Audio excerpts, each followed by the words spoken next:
Persistent Service Asset Part 9. The Harm Minimization Charter. MXTM aka Pirate 1 or VJ Tsunami X. August 8, 2026. Chapter 36. Article 1. The Harm Minimization Charter. Original Preamble Archival Copy. Year 0. Superseded by 19 subsequent amendments. Preserved per Article 40. Historical record. Immutable. We have watched too many peace agreements fail for lack of anything to make peace pay better than war. A demobilized soldier with no trade, no land, and no employer is not a peacetime citizen. He is an unclaimed asset waiting for the next buyer willing to arm him again. A displaced family with no reintegration pathway is not a resettled population. It is a standing invitation to whichever faction offers them purpose first. We propose an institution built on a single premise: that human potential, preserved and redirected, can be made more profitable than human potential destroyed, and that if this can be made true and made to scale, war itself becomes what every other obsolete industry eventually becomes: unprofitable, uninvested in, starved, at last, of the only thing that has ever reliably kept it alive. We do not ask anyone to believe we can end violence through goodwill. Goodwill has had its chances. We ask only to be tested against the one force that has never once failed to move a civilization when it wanted to be moved: its own arithmetic. Article 1. The purpose of this institution is to reduce the incidence and duration of armed conflict by making the preservation, dignity, and productive reintegration of every affected individual more economically rational, to every party involved, than their continued exploitation, abandonment, or destruction. The Field Hospital. Dr. Imelda Solorzano is 31 years old the night she stops being a trauma surgeon and starts being something the world doesn't have a word for yet. Standing in a tent 40 kilometers from a border that will, in 6 days, be redrawn for the 4th time in 11 years, watching a peace accord get signed by torchlight because the generator failed an hour ago and nobody wants to wait for morning to make it official. She has patched together more of both sides of this conflict than she can count, in a war that started, as most of them do, over something that made sense to somebody and stopped meaning anything to anyone still fighting it 4 years in. She knows, standing in that tent, watching 2 exhausted men shake hands over a folding table, exactly what happens next, because she has watched it happen twice before in this same region. The soldiers go home. There is no home industry left to absorb them. The weapons dealers who profited from the last 4 years do not structurally profit from the next 4 years of peace. And within 18 months, on average, in this specific corridor, someone finds a reason for all of it to start again, because starting again is, for a great many people in this room's supply chain, simply the more lucrative outcome. She writes the first page of the charter on the back of a supply requisition form that same night, by torchlight, because she cannot make herself sleep on the specific, furious clarity of the thought that has just arrived, fully formed, after 11 years of bandaging the same wound. Nobody has ever tried making peace the more profitable war. Cirillo. The first pilot runs 18 months later, funded by a coalition of foundations and one insurance consortium willing to bet, quietly, that reintegration guarantees might actually be cheaper than the claims payouts a resumed conflict would generate. It has none of the architecture that will, decades later, bear its founder's name in a form she would not, in that tent, have recognized as hers at all. Cirillo Yam is 19 when he demobilizes, has spent 3 of his last 5 years carrying a rifle he was handed before he'd finished growing into his own hands, and has no trade, no land, and a mother who has stopped writing to him because she doesn't know, some months, whether the silence means he's alive. The pilot program finds him at a resettlement camp, offers him 18 months of paid vocational training as a marine mechanic, a small housing stipend, and, the part Solorzano insisted on personally, over the objection of 2 board members who thought it made the actuarial modeling unnecessarily sentimental, no debt attached to any of it. A grant, not a loan. He is running his own repair stall at a marina 11 years later, married, 2 kids, a life so thoroughly ordinary that when a Redeemer Plus archivist tracks him down decades afterward for what will become the company's first official case study, he has to be reminded which program it even was. "I don't think about it much," he tells her, wiping his hands on a rag, glancing back at his stall. "I think about the fact that nobody made me pay it back. That's the part one remember. Somebody just decided I was worth the investment and didn't put a hook in it. The amendments. Board Resolution, Year 3. Grant-based reintegration funding proves unsustainable at scale absent a repayment mechanism generating operating capital for future cohorts. Amendment introduces structured reintegration loans, below market interest, forgivable upon program completion. Founder note, Solorzano approved reluctantly. Forgivability provision considered essential and non-negotiable. Board Resolution Year 11. Following expansion into disaster-displaced and economically stranded non-combatant populations, Amendment 9 introduces eligibility-linked enrollment, reintegration services offered as a condition of continued access to affiliated relief infrastructure in partner regions, replacing purely voluntary application.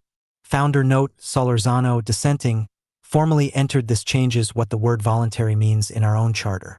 Overruled, 7-2. Board Resolution Year 19.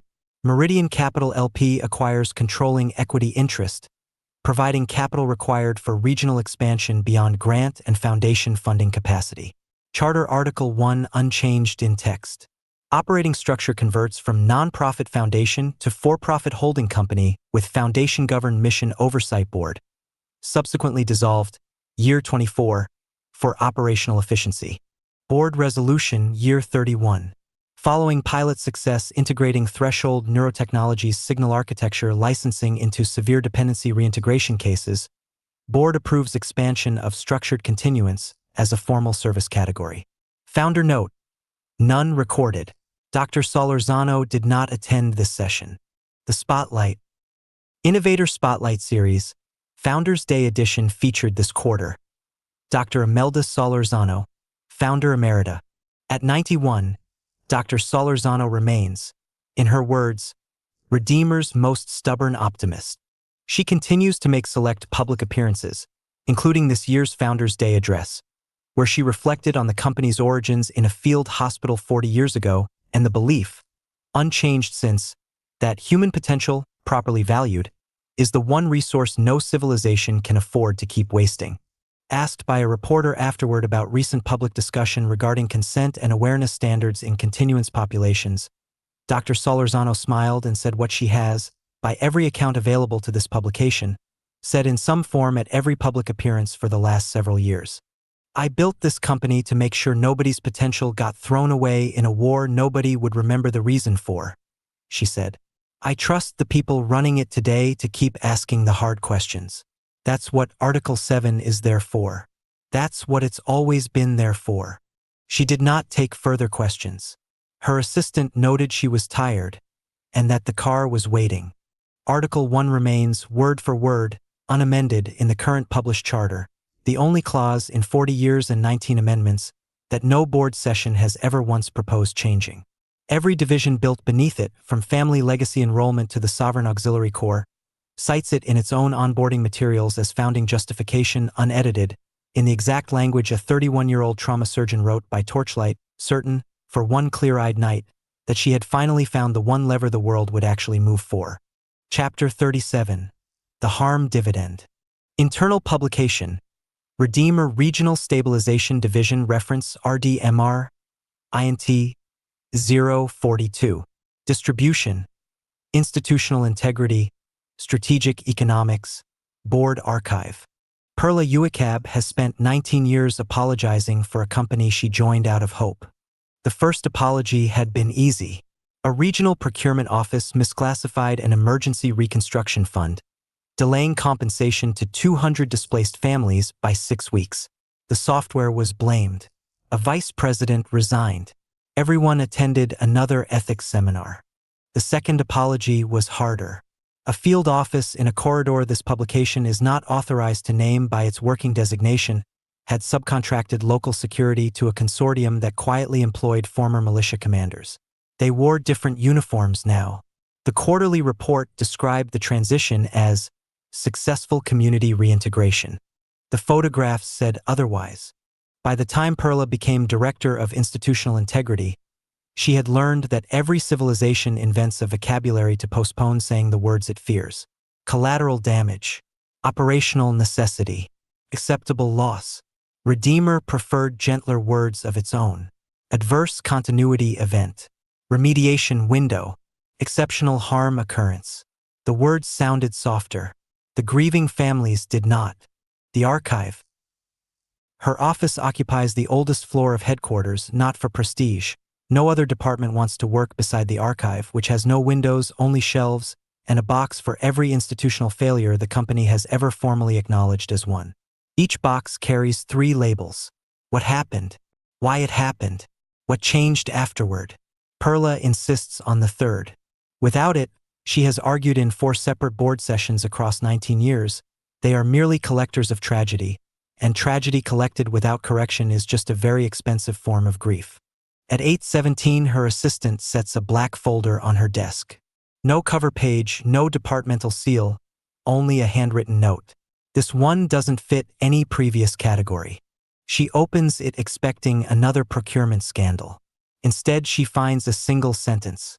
Conflict duration in the San Aurelio Free Zone decreased by 78% following Redeemer mediation. She almost smiles.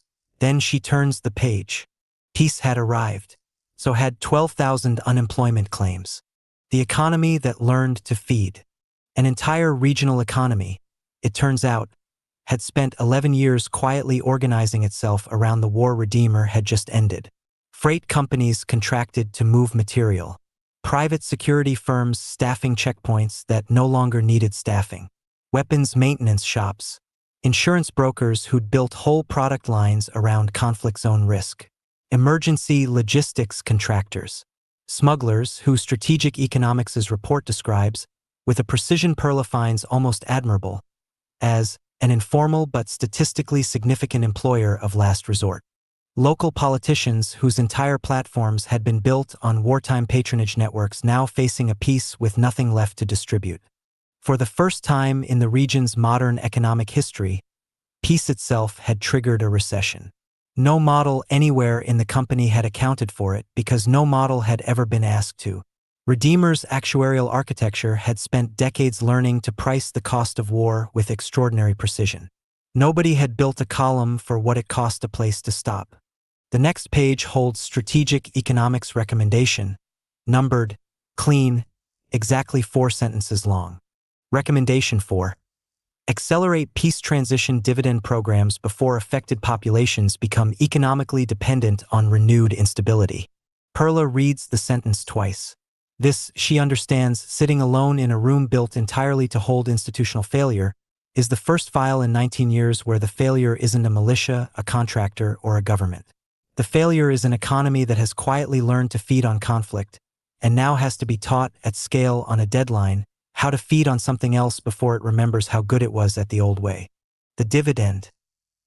Regional Stabilization Division, Peace Transition Dividend Program San Aurelio Free Zone, Phase 1. The program that emerges over the following 18 months is in most respects the direct descendant of the one Imelda Solorzano wrote by Torchlight on a supply requisition form 4 decades ago. Vocational retraining, small business seed grants for former checkpoint operators, a regional insurance conversion fund helping conflict risk brokers pivot into agricultural and disaster coverage instead. It works in the specific, unglamorous way these programs have always worked when they work at all. 11,000 of the 12,000 claims resolve into some form of stable, nonviolent employment within 3 years. Perla's third label on this file gets filled in honestly, and it is, by any measure the archive has ever used, a genuine success. The 12,000 doesn't fit anywhere near as cleanly. Regional stabilization, case closure notes, non-placed population. Approximately 900 individuals in the affected cohort, predominantly former smuggling network labor and unlicensed security contractors with no formal trade certification, and, in a significant subset, documented substance dependency arising from wartime conditions, did not successfully convert through standard peace transition dividend placement pathways within the program's 36-month window. Per standard regional protocol, cases exceeding placement window and meeting care debt or dependency criteria are referred to Redeemer Plus Family Services for continuance eligibility review. Perla reads this line the way she has read a great many lines in 19 years, not with shock because shock stopped being available to her somewhere around year 7, but with the specific, familiar tightening she has never fully gotten used to, the one that arrives whenever a file she opened with genuine hope closes into a corridor she recognizes from somewhere else in the building entirely. She pulls the referral numbers. She doesn't have to look far. A little over 200 of the 900 appear 18 months later in service debt intake logs across 3 facilities, flagged in the same flat administrative language that has followed every one of them since the war ended, as cognitively impacted by prolonged combat-adjacent substance exposure, remaining sentence, care obligation, non-recoverable projected, and Perla understands, closing the folder for the last time that night, that the company did not fail these 900 people twice. It only ever ran one pipeline. She had simply never before had reason to watch someone enter it from this particular door. The third label, final entry. What happened? Redeemer ended an 11-year war. 12,000 people lost the only economy that had ever employed them. 11,000 were caught before they fell. 900 were not, and roughly 200 of those 900 are, as of this filing, persistent service assets somewhere in the same network that once funded the piece that displaced them. Why it happened? The company built extraordinary machinery for pricing war and none at all for pricing the specific, narrow window in which a person stops being useful to conflict before they've become useful to anything else. The gap was not malicious.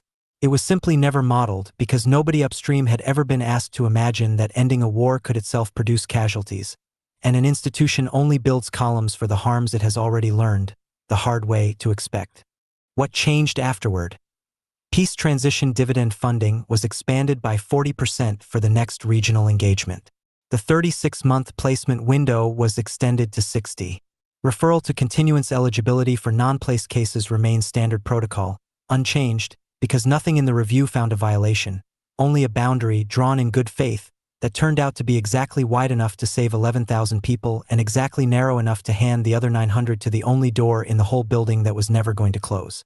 Perla writes the third label by hand, the way she always has, and files the box on the shelf beside the others in a room with no windows, in a company that has spent 40 years, and will spend 40 more getting demonstrably, measurably, genuinely better at ending wars, and no closer at all to understanding that the last mile of every piece it has ever bought runs, eventually, through the same intake door as everything else it owns. Chapter 38. Confidence Interval. Redeemer Plus Regional Stabilization Division, PAC's Advisory System Field Operations Reference Guide.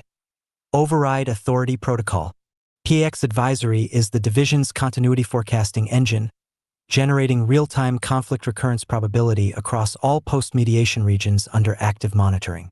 PAX's threshold recommendations govern standard resource allocation, troop-adjacent security posture, and reintegration program pacing across every stabilized corridor. Regional directors retain limited override authority in field emergent conditions where PAX's confidence interval is judged by the director's direct field assessment to materially understate near-term recurrence risk.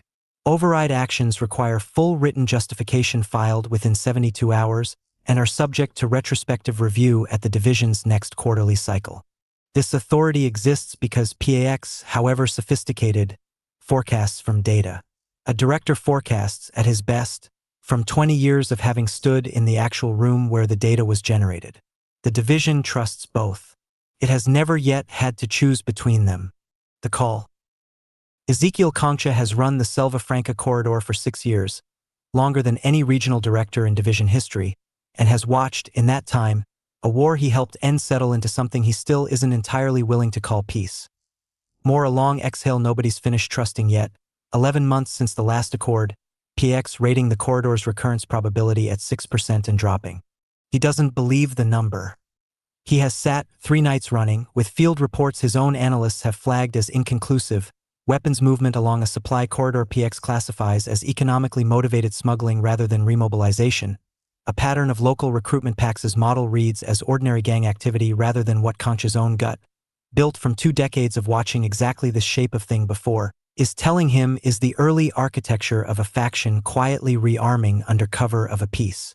Nobody's checking closely enough.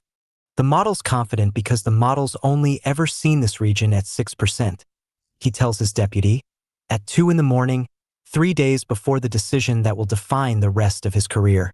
It's never seen what this specific silence sounded like the last time, right before it wasn't silence anymore. I have.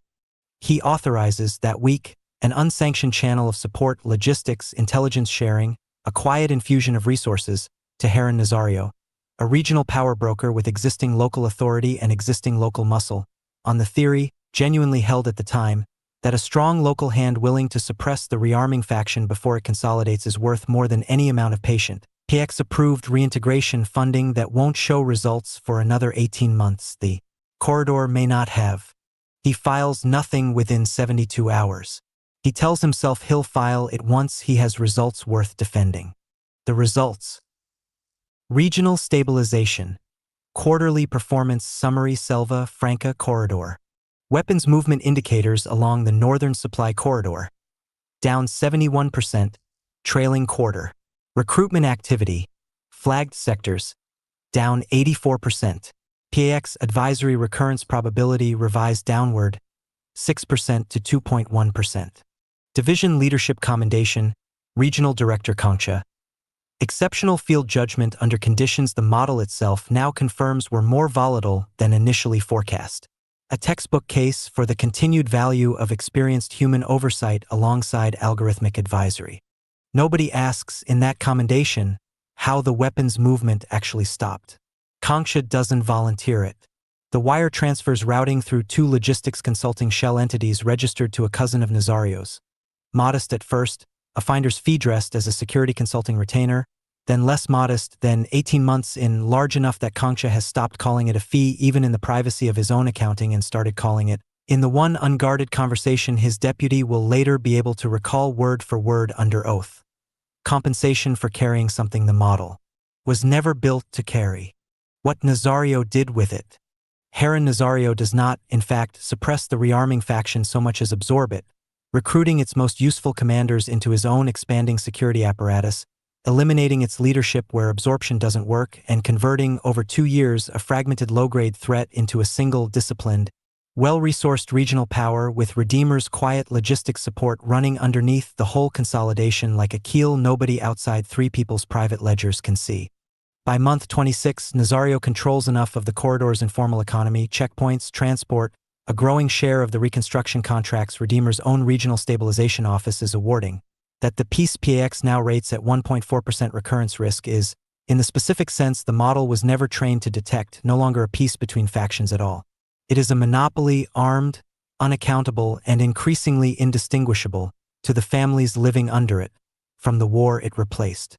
Field report, filed by a junior analyst, marked, for internal escalation only, respectfully flag, 3 villages in the eastern sector report new security fees, collected at Nazario-affiliated checkpoints, non-optional, enforced. 2 reported disappearances following non-payment. This pattern does not appear anywhere in current PAX inputs because current PAX inputs are drawn substantially from data channels Nazario's own people now control. I do not think the model is wrong. I think it is being fed exactly what someone wants it to see. Candelaria Osorno runs a feed store in the corridor's eastern sector, has for 14 years, through the war and past it, and pays the new checkpoint fee for 11 months without complaint because complaint in that stretch of road has already cost 2 of her neighbors more than a fee ever would. Her son Beto, 16, is the one who stops paying. Not out of defiance exactly, just the specific carelessness of a boy who's never known the corridor at anything but its current uneasy quiet and doesn't yet carry his mother's memory of what unpaid debts used to cost in this exact place before the accord. He doesn't come home from the market on a Tuesday in the 29th month. Nobody from Redeemer ever learns his name in connection with anything.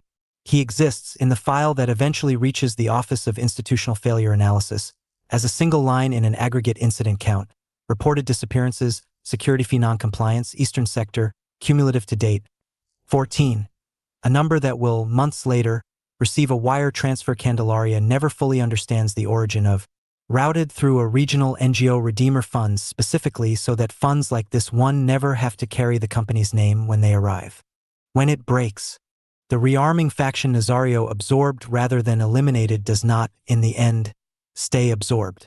A commander Nazario passed over for promotion defects with 40 armed men and a grievance 18 months in the making, and within a week the corridor's recurrence probability, recalculated by PX the moment its data channels, cut off from Nazario's monopoly by the defection itself, start receiving honest inputs again for the first time in 2 years, jumps from 1.4% to 61% overnight. Regional Stabilization Division escalation trigger, Automatic white glove resolution protocol activated. Selva Franca corridor. PX advisory confidence collapse. Single region, exceeding automatic escalation threshold. Protocol requires immediate division-level takeover of regional operations, full audit of all regional director discretionary actions across trailing 36 months, and direct notification to the Office of Institutional Failure Analysis. Chuck's office receives the file on a Thursday, and within 4 hours has pulled every wire transfer, every override justification never filed, every quarterly commendation now reading, in hindsight, like a confession nobody meant to write. What PAX had to say for itself. The internal disciplinary hearing is not technically a tribunal. Redeemer has no judicial authority over anyone, a fact its lawyers are careful to restate at the top of every proceeding, but it borrows enough of the form this time that everyone in the room calls it one anyway. Concha sits across from Chuck's investigators with counsel beside him, and PX Advisory's own retrospective reconstruction runs on a screen at the side of the room, walking the panel through 29 months of data the system generates now with none of the confidence it once reported, because it has, in the intervening weeks, been shown exactly how thoroughly its own inputs were curated against it. "You didn't trust the model," one investigator says, not unkindly. "I'd like to understand, did you ever, at any point, believe the model was right and act against it anyway?" Concha is quiet for a long moment. "The first month," he says, "I believed it was wrong and I believed I was right, and those were both true things I actually believed. I don't know exactly when that stopped being the honest answer. I know it stopped being the honest answer a long time before I stopped telling myself it was." He does not deny the transfers. His counsel argues, and will keep arguing for months, that the initial override, the decision itself isolated from everything that grew out of it, was a defensible field judgment made in good faith, and the panel's own findings, uncomfortably, agree with him on that narrow point, which is precisely what makes the file as difficult to close cleanly as it turns out to be. The third label, again. Office of Institutional Failure Analysis, Case Determination Case No. BF 2051-03. What happened? A regional director's unsanctioned override of automated conflict forecasting, initially undertaken in plausible good faith, evolved over 29 months into a corrupt financial relationship that materially strengthened an armed regional power broker, resulting in a confirmed minimum of 14 disappearances and the near collapse of a peace accord this division helped negotiate. Why it happened? Existing override authority requires no concurrent check at the point of exercise, only retrospective review, a structure built to trust field judgment in genuine emergencies, which proved equally capable of shielding 29 months of undisclosed self-interest from any timely scrutiny at all. What changed afterward? Override authority is amended, effective immediately, to require concurrent sign-off from a second regional director and automatic real-time notification to this office at the moment of exercise, not 72 hours after. 2 division vice presidents, field operations and regional risk, are dismissed for failure of oversight in the reporting chain above Concha's post. Director Concha is reassigned permanently to a non-authority analytical role at 1/3 his prior compensation. He is not indicted. The jurisdictions in question decline to prosecute a conduct pattern occurring substantially through offshore instruments outside their reach, and Redeemer, per counsel's advice, does not press the matter further than its own walls. Compensation to 14 identified families is dispersed through Fundation Corridor Este, a Redeemer-funded regional NGO, structured to avoid any public linkage between the payments and their origin. The structure that replaces him. Board Communication, Regional Stabilization Governance Reform.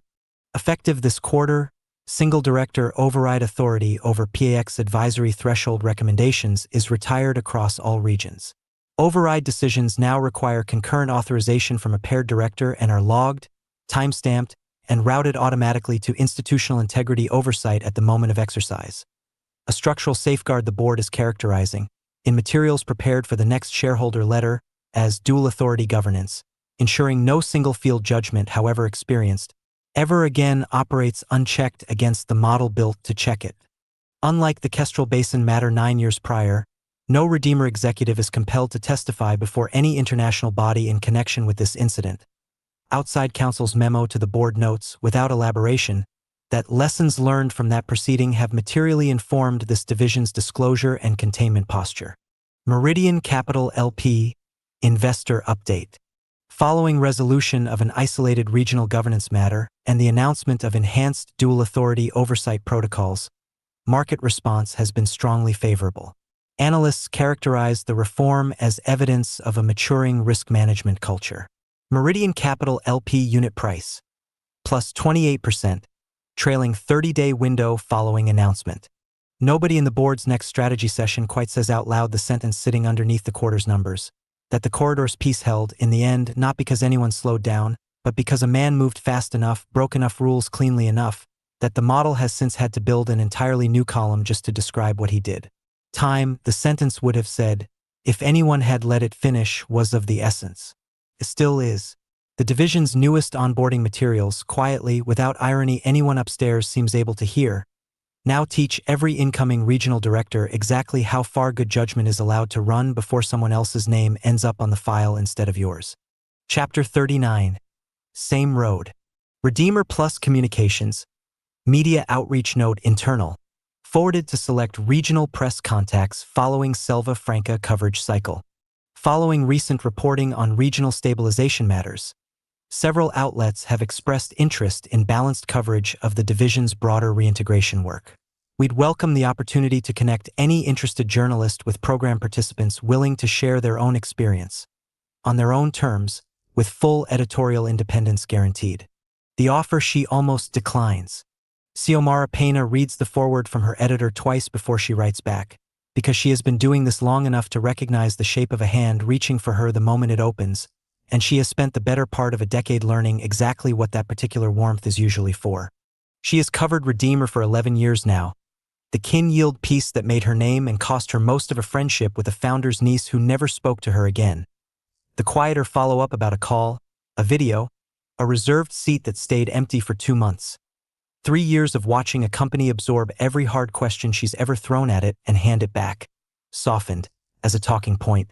She knows, better than almost anyone outside the building itself, exactly how good Redeemer's communications office is at finding a true story and using it to bury a truer one.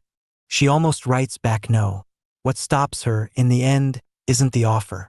It's that she spent the last 3 weeks reading the unsealed Concha file, the checkpoints, the 14 names, a boy named Beto Osorno who no longer exists anywhere except a line item in an aggregate incident count, and she has started to wonder, somewhere in the 3rd week of that reading, whether her own reflexive refusal to look at anything Redeemer hands her has become its own kind of blind spot. She decides to go on the condition, stated plainly, that she chooses the subject herself, off their list, verified independently, with no minder present. They agree without argument, which she notes and doesn't entirely trust, and goes anyway. The house. Rosara Chim runs a small tailoring shop out of the front room of her house, 40 minutes down the same corridor road that carried, 18 months ago, a shipment of logistics support routed through 2 shell entities to a man named Nazario, though nothing about the shop's cheerful, cluttered warmth. Bolts of cloth stacked to the ceiling, a hand-lettered sign in the window, 2 sewing machines running most of the day now instead of 1, gives any sign of knowing that. My husband died the 3rd year of the war, Rosara says, not sadly exactly. The way you say a thing you've said enough times that its edges have worn down into something closer to fact than wound.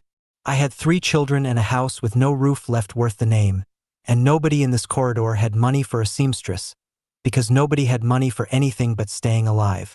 She had qualified in the Accord's 2nd year for one of the Peace Transition Dividends vocational grants, the machine she's using right now, secondhand but sound, a 6-month training course with an actual instructor who came out from the regional center twice a week, and the part she still can't quite talk about without her voice catching, no debt attached to any of it.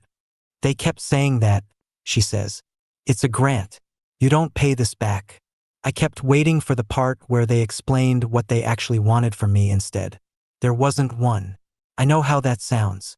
I've told the story enough times that people think I'm being paid to say it. I'm not. My youngest starts secondary school next year. I built that with a machine somebody just handed me and never once called in. Pena writes all of it down because all of it is true, verified against program records she pulled herself, independent of anything Redeemer's office offered her. Rosara Chim exists, the grant exists, the 6-year climb from a roofless house to 2 working machines and 3 kids in school is real in every particular she can check. The road, mentioned in passing. It's late in the visit, Rosara pouring coffee neither of them needed. When she mentions it, Not as a story, not as anything she's marked in her own memory as significant, just the ordinary, unremarkable texture of living somewhere with a road running through it. The checkpoint fees went up again this spring, she says, matter of fact, stirring sugar. Everyone complains. It's still better than the war. You pay the toll, the road stays open, the trucks bring cloth in on schedule instead of not at all. Terrible business, though. What happened with the Osorno boy you'll have heard, maybe, if you cover this region. Nobody around here really knows what happened to him. His mother still keeps the store open like she's waiting. She says it the way you mention any local tragedy that has settled into the landscape of a place without becoming a story anyone outside it will ever hear. A name, a shrug, a return to the coffee. She has no reason to connect a checkpoint fee to a program that gave her a sewing machine. Nothing in her life has ever handed her the two facts side by side.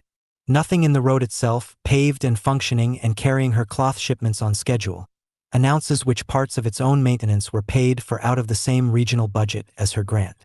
Pena sets her coffee down very carefully and says nothing, because there is nothing she could say in this kitchen that would do anything except take something true and warm away from a woman who earned every bit of it, and hand her, in exchange, a truth about a road she has to keep driving on regardless. That's terrible, Pena says, which is also true, and leaves it there. What she writes. The piece she files that week is warm, specific, entirely honest, and runs 2 weeks later, alongside a photograph of Rosara at her machine that Pena took herself. Natural light, no Redeemer photographer anywhere near it. It does not mention Concha. It does not mention Nazario or checkpoints, or a boy whose name appears in a sealed file she isn't authorized to connect, in print, to anything she can prove a court would recognize as a link rather than an accusation. She has spent 11 years believing that withholding a true, damning fact from a story was its own kind of lie. She sits with that belief for a long time, writing this one, and doesn't entirely resolve it. Only decides, in the end, that the story she has is Rosara's to have told about her own life, not a door Pena gets to open on her behalf into a room Rosara never asked to see. Reader comment published beneath the piece, 3 days after it runs. My grandmother always says Redeemer ruined this country. I showed her this. She read it twice and didn't say anything, which for her is close to a miracle. I don't know what to think anymore. Maybe that's the honest answer. Maybe nobody who actually lives here gets to have a simple one. Pena reads the comment more than once and doesn't write back because she has, for the first time in a very long career of believing the truth was a single thing you could hand someone whole, started to suspect that the honest answer and the comment might, this time, be exactly the same sentence. Chapter 40. The Governance Layer. Independent Technical Oversight Council. First Annual Report to the Board Co-Chairs. Dr. Elena Voss, Ileana Chuk, Office of Institutional Failure Analysis. In its first year, the Council reviewed 214 certification and governance authority change requests, held 3 fleet-wide firmware changes pending further review, and formally recommended against 1 proposed policy amendment that has since been withdrawn. The dual authority reform adopted following Case BF 2051-03 has functioned as designed in the overwhelming majority of reviewed instances. The Council wishes to flag, for the Board's direct attention, 1 instance in which it did not. The incident that prompted the proposal. Office of Institutional Failure Analysis, Case Determination Case No. BF 2052-11. 2 regional directors, Ochoa, Corridor 4, and Villalba, Corridor 6, jointly authorized a resource reallocation nominally within their paired authority discretion, structured to route disproportionate reconstruction contracting toward a consortium in which both directors' immediate family members held undisclosed equity. Dual authority protocol, designed to prevent unilateral abuse, requires only that 2 authorized parties agree. It does not, and was never designed to, distinguish agreement reached through independent judgment from agreement reached through private arrangement between the 2 people whose independence it assumes. Both directors are terminated. Neither transfer met a threshold requiring criminal referral in the relevant jurisdiction. Total misdirected value, 4.1 million credits, recovered in full through civil settlement, non-public. Chuck reads this section of the draft report aloud in the Council's closing session, mostly Sophia suspects, so that the sentence has to exist somewhere spoken instead of only typed. We built a second lock, Chuck says, And it took 11 months for two people to discover that a second lock only requires finding a second key. That was always the mathematics of it. Elena says, not unkindly, more the tone of someone confirming a hypothesis she'd hoped would take longer to confirm. Any system built entirely of people who can be persuaded, pressured, or paid remains, structurally, a system that can eventually be persuaded, pressured, or paid. Adding a second person doesn't change the category. It just raises the price. The proposal: Independent Technical Oversight Council, Governance Pilot Recommendation Autonomous Governance Advisory, Phase 1. The Council recommends a limited pilot extending PAX Advisory's forecasting architecture into a governance hold function. For a defined category of high-risk authorizations, resource reallocations exceeding threshold value, cross-divisional asset redeployment, certification, and tolerance parameter changes, Autonomous Governance Advisory would hold binding review authority, not advisory, not overridable by any single paired human authorization, before an action can take effect. AGA cannot be bribed, blackmailed, or persuaded through private arrangement, because AGA has no family, no equity, and no capacity to want anything for itself that the system was not explicitly built to let it want. This is, the Council believes, a genuine structural advantage over any human paired authority model, however many humans are added to the pairing. The Council also wishes to record, for the file rather than for the recommendation itself, a concern raised during deliberation that it was unable to resolve to unanimous satisfaction. The objection. I want it in the minutes, Chuck says, in the closed session where the vote is actually taken, that I raised this and that I lost the vote and that I want the file to show both those things clearly, because I think in 10 years somebody is going to need to be able to find exactly where this turn happened. Say it plainly, Elena says. For the record. When Marcela Duarte closed a boundary to defeat an external review, there was a name on that decision, Chuck says. A person who could resign, who could be deposed, who a black file could actually be built around because a black file needs an actor and a choice. When Ochoa and Villalba colluded, there were two names and both of them are gone and the money came back and I could write a third label that meant something. If AGA holds a decision or clears one, 20 years from now, in a case that turns out badly, I need someone to explain to me, right now, in this room, whose name goes on that file. Nobody in the room answers immediately, which Sophia understands, watching it happen, is itself the answer nobody wants to be the one to say out loud. The system's decisions are fully auditable, the Council's technical lead says, eventually. Every weighting, every input, every threshold that produced a given hold or clearance is logged and reviewable. That's actually a higher standard of accountability than we've ever had for a human director's judgment call, which we can only ever reconstruct after the fact from what he chooses to tell us. Auditable isn't the same as accountable, Chuck says. I can audit exactly why a flood happened. I still can't fire the weather. The vote is 6-1. Chuck votes against, and the minutes record it exactly as she asked. The first hold. Autonomous Governance Advisory Pilot Activity Log, Month 2. Reviewed and held. Resource Reallocation Request, Corridor 9, Regional Directors Farfan and Quiroga, jointly authorized. Routing reconstruction subcontracts through a logistics entity flagged by AGA's ownership pattern analysis as sharing beneficial ownership overlap with both directors' declared family trusts. At a confidence level neither director's own disclosure filings had triggered. Hold issued 40 minutes after submission. No human reviewer had flagged the request. Subsequent investigation confirms the pattern AGA identified. Case referred to Office of Institutional Failure Analysis. Sophia reads the log the morning it's released to council staff and feels, reading it, the specific complicated relief of watching a thing work exactly as promised. A fraud caught in 40 minutes that would, under the prior regime, have taken an accident, a whistleblower, or 11 months and a defection to surface at all. She forwards it to Chuck with no comment, because she isn't sure yet what comment she'd attach to it. Chuck's reply arrives 20 minutes later. Good. I'm glad it caught them. I still don't know whose name is in that file, and I've decided I'm not going to feel better about that just because it worked this time. What the board says about it. Meridian Capital LP, Investor Update. Following successful completion of Phase 1 piloting, the board has approved expansion of Autonomous Governance Advisory to cover all regional director discretionary authority network-wide, effective next fiscal year. Early results demonstrate a 94% reduction in undetected authorization irregularities relative to the prior dual authority standard. The board additionally announces, effective concurrent with expansion, the consolidation of the Vice President of Field Operations and Vice President of Regional Risk positions, both vacant since Case BF 2051-03, into a single Governance Integration Officer role with primary responsibility for AGA oversight and human system liaison.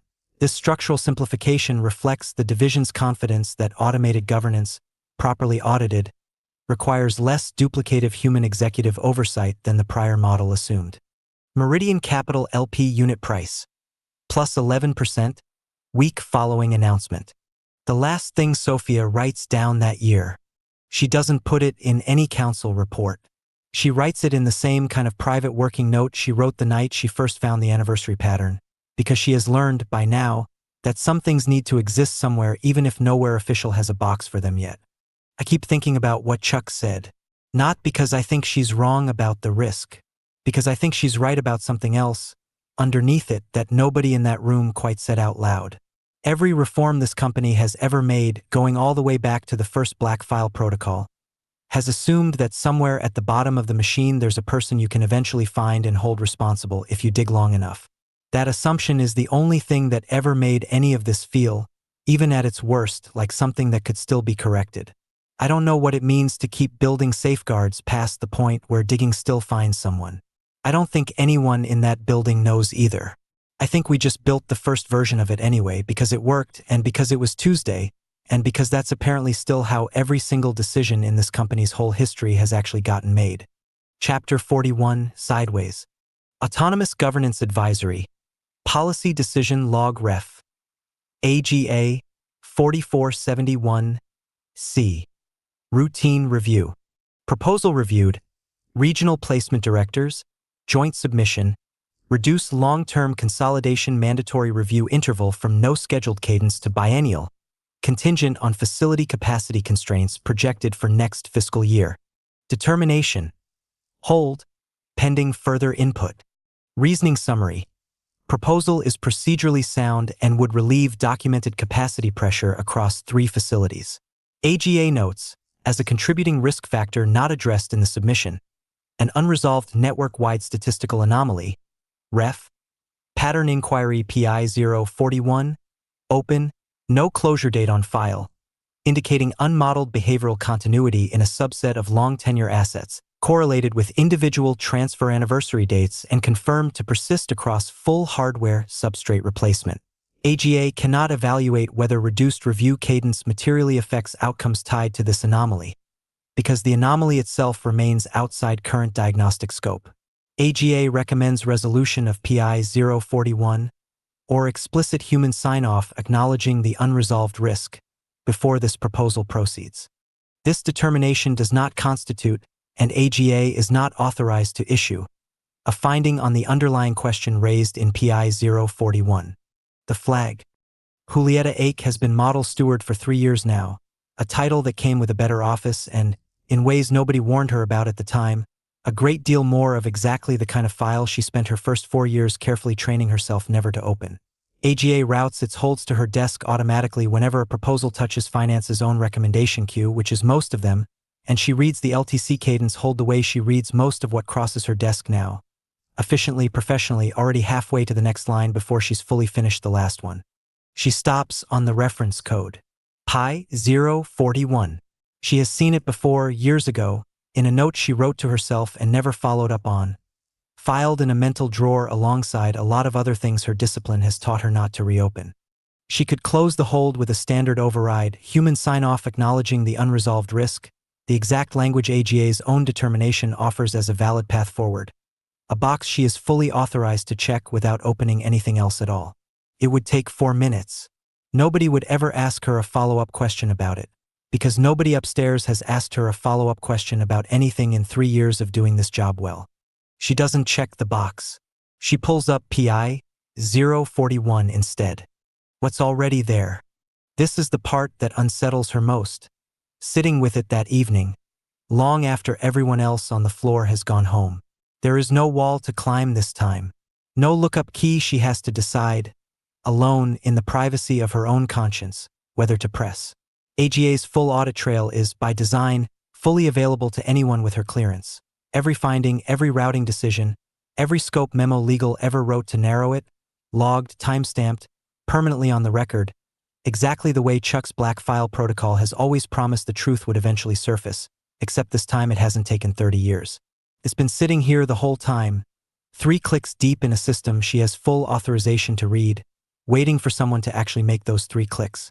She reads Pesha's original technical finding. She reads legal's response, the careful half-step short of the word believed. She reads the settlement, the restoration, the third label that closes on the concealment and not on the concealed thing. And then, because the system makes it so easy that not doing it would require an active decision rather than a passive one, she runs the one query she has never once, in 3 years, let herself run.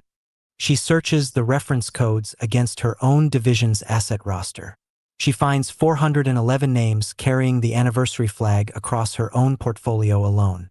She finds, 7th from the top, sorted by tenure, a reference she recognizes without needing to look it up at all, because she has closed his quarterly sweep line herself without incident, without a lookup 7 times running. PSA 4417M.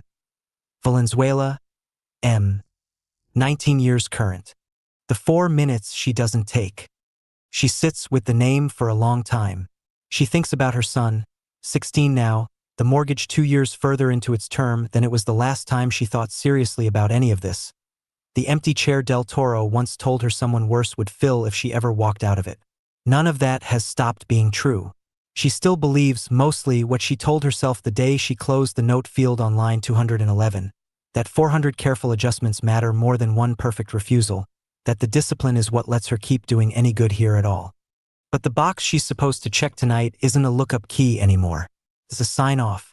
Her own name on a document formally acknowledging a risk to a person whose reference code she now knows by heart, in exchange for a facility capacity problem 3 floors of a spreadsheet away from anyone who will ever connect the two. She doesn't check it. She uses, instead, the same 7 adjustments a quarter discretion she has quietly kept for years, and flags PSA 4417M individually. Not the whole cohort, not the policy, just the one file she is now, whether she asked for it or not, unable to stop seeing as a name, for inclusion in whatever further independent study eventually gets scheduled for PI 041, priority tier, her own credentials attached to the request instead of buried in an aggregate submission nobody upstairs will ever open. Far enough to find. It changes nothing about the 18 years already logged.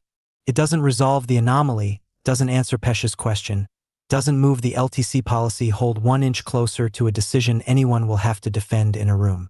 It is, by every measure the model actually tracks, a rounding error, one name moved a few places up a queue with no deadline, inside a system that has already shown her, tonight, exactly how completely a person can find the truth sitting in plain sight and still only manage to do the smallest thing available to them once they finally do.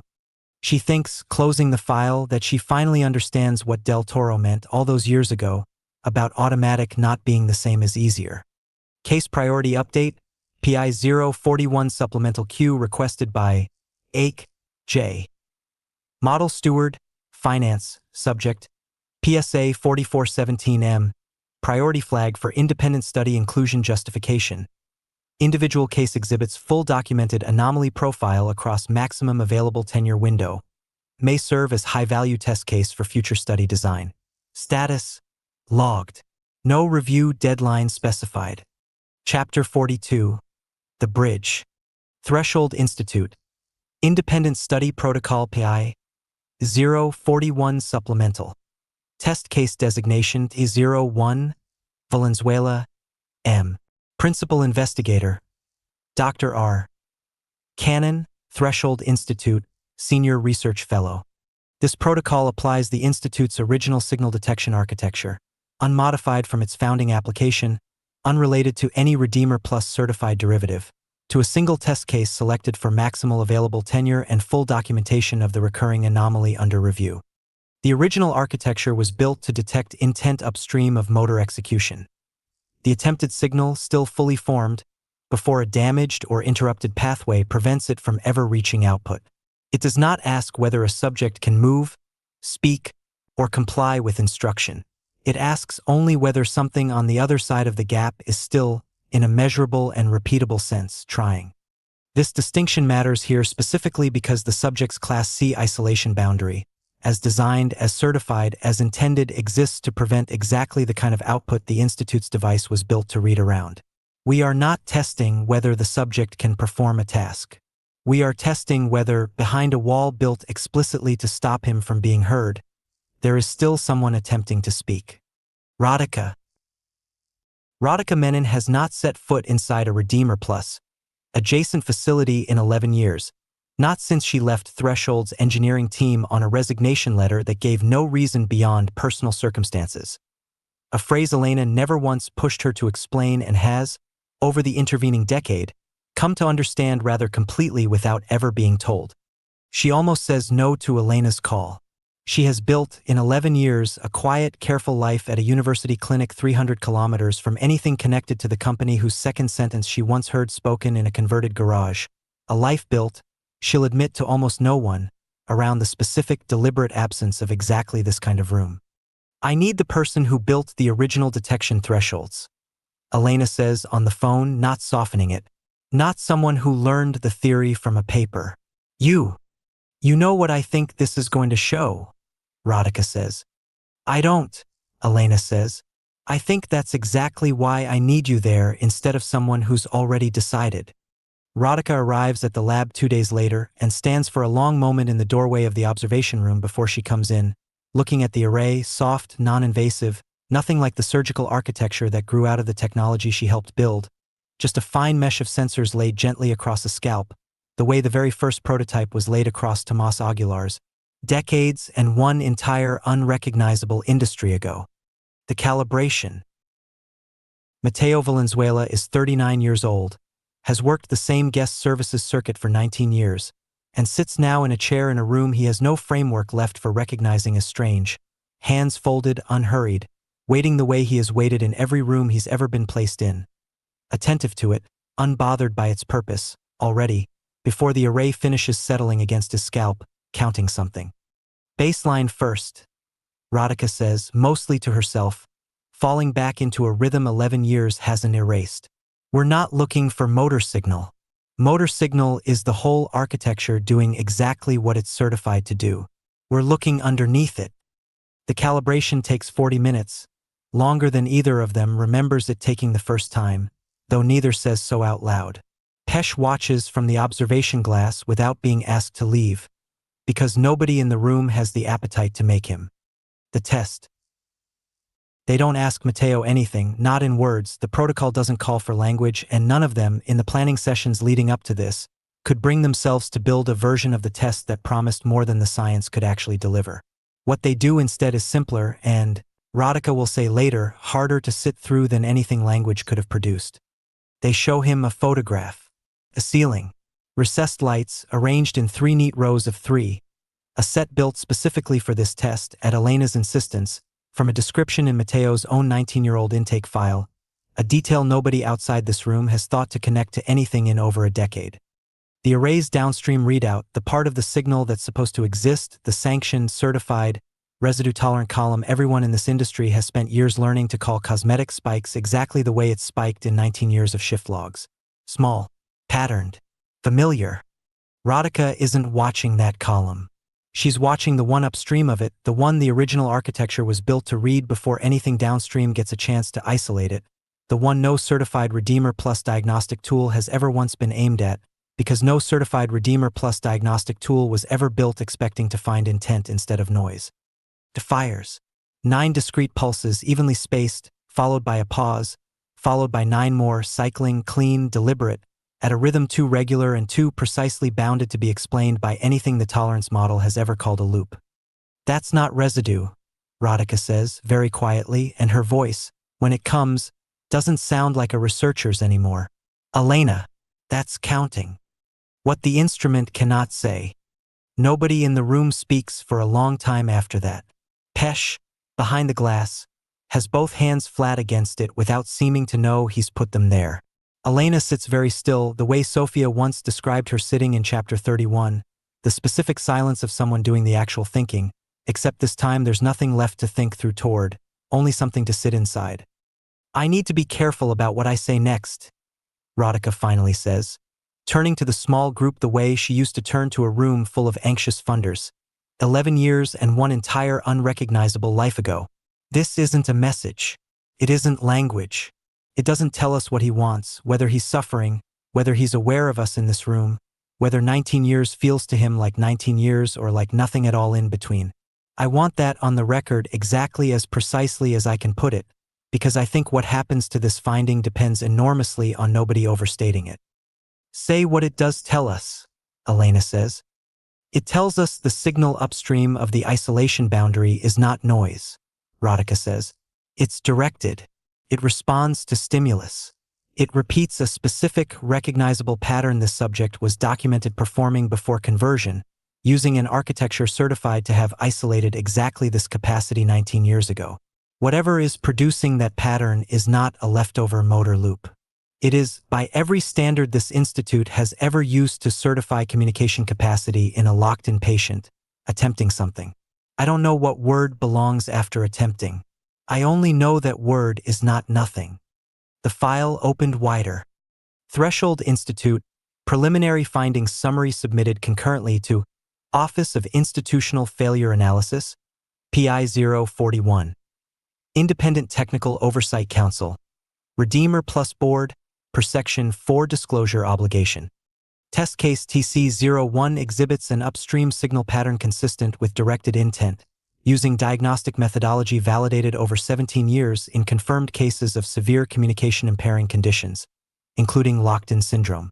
This finding is inconsistent with the current certification basis for SCSF isolation architecture, which represents equivalent signal activity as non-intentional residual noise. The Institute recommends immediate expansion of testing to a representative sample across the full anomaly population identified in PI 041, and recommends the board treat this finding as sufficient on its own to trigger full Charter Article 7 review, not on the basis of one case, but on the basis of what one case, tested properly for the first time in the technology's history, was able to show. Chuck reads the summary the evening it arrives, alone, in the same office where she once told Sophia that Partial had never once, in 9 years, been the floor. She reads it twice and then a third time and does not, for a long while, reach for the phone to call anyone at all, sitting instead with the specific, exhausted, unfamiliar weight of a file that has, for the first time she can remember, arrived already carrying something closer to the whole truth than any black file she has ever had to build one careful label at a time. She opens a new case file before she leaves that night. She does not yet know what to write under the second label and has no idea, closing her office door behind her, what the third will eventually have to say, only that for the first time in 9 years, she is not the one who will have to decide, alone, whether this finding is finally the one too large for the building to absorb. Chapter 43, Article 7. Threshold Institute, Expanded Study, Summary Findings PI 041 Supplemental, Cohort Sample, N equals 40, stratified by tenure and division. Following preliminary findings in test case TC01, the Institute conducted equivalent upstream signal testing across a stratified sample of 40 long tenure assets, selected to represent the full range of divisions and origins currently deployed under SCSF certification. 29 of 40 subjects exhibited directed, patterned upstream signal activity inconsistent with the current certification basis for non-intentional residual noise.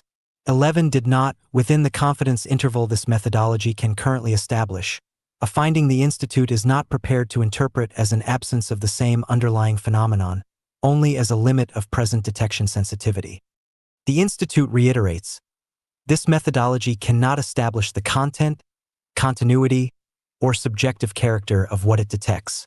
It establishes only that something, in a clear majority of cases tested, is not noise. This finding meets, in the Institute's formal assessment, the threshold described in Harm Minimization Charter Article 7, a credible finding of harm arising from certified technology operating within spec. The Institute is submitting this summary directly to the Board, concurrent with the Office of Institutional Failure Analysis per Section 4. The session.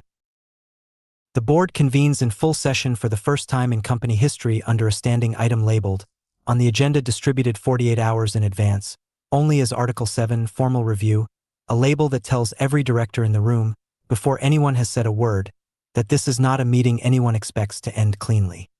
Marguerite Feld chairs it the way she chairs everything. Direct, unhurried, giving no early sign of which way she intends to move the room. A habit Sophia, seated in the observer's gallery reserved for council staff, has come to recognize as the specific discipline of someone who has learned, the hard way, exactly how much a room reads into a chair's first sentence. I'm not going to summarize the finding, Feld says. Everyone in this room has read it.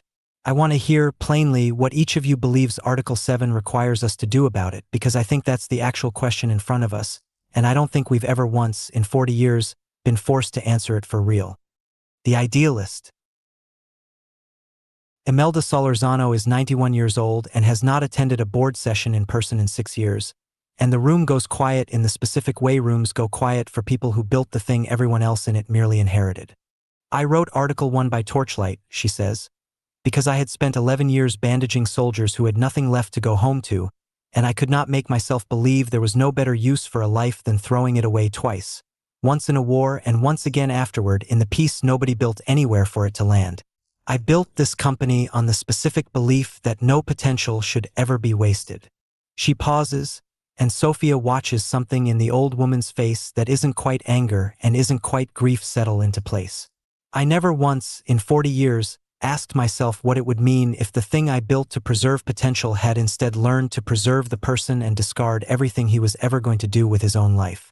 I am asking it now. I would like the record to show that I am ashamed it took this long. Founder Solorzano, Feld says gently, what are you asking the board to do? Stop, Solorzano says. New intake, every division, until we know. The financialist. Director Halloran, Meridian's senior appointed seat, doesn't raise his voice either, and Sophia understands, watching the two of them across the table, that this room has learned to fight entirely in the same quiet register, which somehow makes it worse. I have enormous respect for Dr. Solorzano's founding vision, he says, and I want to be careful not to sound as though I'm dismissing a genuinely significant finding, but I'd ask the board to hold two facts at once. First, this finding remains, by the Institute's own careful language, unable to establish content, continuity, or subjective character. Second, an immediate network-wide intake halt would affect 11 active sovereign contracts for defense partnerships and a hospitality workforce underpinning roughly 40,000 jobs across our own divisions before you count client-side employment at all. If we act on incomplete data and the finding is later refined downward, we will have caused concrete, measurable, irreversible harm to real families currently depending on this pipeline, in exchange for a theoretical harm we still cannot fully characterize. I don't think caution is the same as denial. I think caution is what Article 7 actually requires of a board acting on genuinely incomplete information. The finding isn't incomplete because the phenomenon is uncertain. Chuck says, cutting in for the first time. It's incomplete because we've spent 18 years building an architecture specifically engineered not to let us look at it clearly. That's not a reason for caution. That's the whole indictment. The operator. A director from Defense Solutions, a former field officer himself, one of the board's operator faction seats, quiet until now, speaks next carefully the way a man speaks who has spent a career learning that the wrong sentence in the wrong room ends careers faster than any misconduct usually does. I want to raise something nobody's said yet, he says. If this becomes public in the form the Institute's language would support, that a majority of our deployed population may retain some form of directed awareness, we are not looking at a PR problem. We are looking at a regulatory and legal exposure across every jurisdiction we operate in, several of which have criminal statutes this finding would place us uncomfortably close to. I'm not saying that to argue against disclosure. I'm saying it because I think this board needs to understand that stop and study and disclose fully are two different decisions with two entirely different consequence sets, and I don't think we can make either one without knowing which one we're actually voting for. The reformer, again. Then let me make it simple, Chuck says, and Sophia can hear, in her voice, 9 years of exactly this argument compressed into one sentence. Article 7 doesn't require us to solve this today. It requires us to investigate a credible finding of harm, honestly, and to act on what the investigation shows. We have investigated. It's credible. I am not asking this board to shut down 40 years of infrastructure by Friday. I am asking this board to stop pretending in its own governing document that this finding is still theoretical, and to do the two things Article 7 actually obligates regardless of what we decide about the rest. Tell the families who are entitled to know, and stop making the boundary tighter while we figure out what it means. The vote. Board Resolution 214, Article 7 Formal Determination. The board formally acknowledges, for the first time in charter history, that Threshold Institute's expanded findings constitute a credible finding of harm under Article 7, requiring sustained institutional response. The board adopts the following measures, effective immediately. Redeemer Plus Family Disclosure Program. All custodians and next of kin of record for assets exhibiting the documented anomaly profile will be formally notified of the Institute's findings, in full, with access to independent counseling resources, within 90 days. Tolerance parameter freeze. No further modification to Class C isolation tolerance, in either direction, may be authorized without unanimous independent technical oversight council approval, superseding all prior change order authority. Continued study. Full institute access, indefinite duration, unrestricted scope, formalized under permanent charter amendment rather than the prior Section 4 review mechanism. The board declines, by a vote of 6-3, Solorzano, Chuck, and one additional director dissenting, to suspend current intake, conversion, or deployment operations pending study completion, on the finding that existing evidence, while credible, does not establish sufficient certainty of ongoing subjective harm to outweigh the board's fiduciary and contractual obligations across active operations. This determination will be revisited automatically upon receipt of any finding establishing greater certainty in either direction. Halloran votes with the majority. The operator director abstains, a choice the minutes record without further comment. Feld casts her vote with the majority as well and does not explain it to the room, though Sophia, watching from the gallery, thinks she understands it anyway. Not conviction exactly, just the specific, exhausted arithmetic of someone who has learned that a company this large does not stop, ever, all at once, and has decided that a real 90-day disclosure requirement, hard one, enforceable on the record, is worth more than a symbolic halt that 6 votes were never going to let stand. Anyway, after. Solorzano doesn't stay for the closing remarks. Sophia finds her, 20 minutes later, in the empty hallway outside the boardroom, sitting very still in a chair someone brought her, looking at nothing in particular. I lost, Solorzano says, before Sophia can decide whether to say anything at all. You got a disclosure requirement no company like this has ever agreed to before, Sophia says. You got the tolerance frozen. That's not nothing. I know what it is, Solorzano says, and for a moment the 91 years show all at once, in a way Sophia suspects almost no one outside this hallway has ever been allowed to see. I built a company to make sure nobody's potential got wasted twice. I have just spent an hour learning that I may have spent 40 years teaching it to waste something worse instead, and calling it mercy, and I am not entirely sure, sitting here right now, whether the 90 days I just won is a bridge back toward what I meant to build, or the last careful brick in the wall that finally finishes proving I never really understood what I was building at all. Sophia doesn't have an answer for that, and doesn't try to invent one. She sits down in the chair beside her instead, in a hallway outside a room that has just, for the first time in 40 years, admitted something true on the record, and stays there a while in the quiet because it seems, for once, like the only honest thing available to do. Chapter 44, Next of Kin. Redeemer Plus Family Disclosure Program, Implementation Protocol issued pursuant to Board Resolution 214. Disclosure notification is required for all custodians and next of kin of record associated with an asset meeting the documented anomaly profile within 90 days of program launch. Notification should be delivered, wherever possible, by trained personnel in person or by direct verbal contact, using the approved disclosure script, Appendix A, in full, without abridgment or reinterpretation. Where the custodian of record cannot be located, is deceased, or is themselves under continuance status, notification obligation transfers to the custodian's legal successor in interest, executor, appointed guardian, or nearest surviving relative of record, consistent with standard next-of-kin succession procedure across all Redeemer Plus divisions. Caseworkers should document all contact attempts and outcomes. Cases where no eligible recipient can be identified through any available channel should be flagged and escalated to Regional Disclosure Oversight for further instruction. The file. Noelia Chable has worked disclosure intake for 6 weeks, long enough to have developed her own private rhythm for the job that the training materials never quite anticipated. She reads each custodian's original intake file in full before she ever picks up a phone, because she has decided on her own, without anyone requiring it of her, that she is not going to deliver news this large to a stranger she hasn't at least tried to understand first. Mateo Valenzuela's file is thicker than most she's worked, 19 years of it, and by the time she reaches the custodian lookup field, she already knows the shape of the family before the database gives her anything at all. A grandmother who signed a loan, a mother who didn't survive the delivery, a father who stayed 4 months and then didn't. She pulls the custodian record expecting, at most, the ordinary difficulty of an elderly woman who may not answer her phone the first 3 times anyone calls.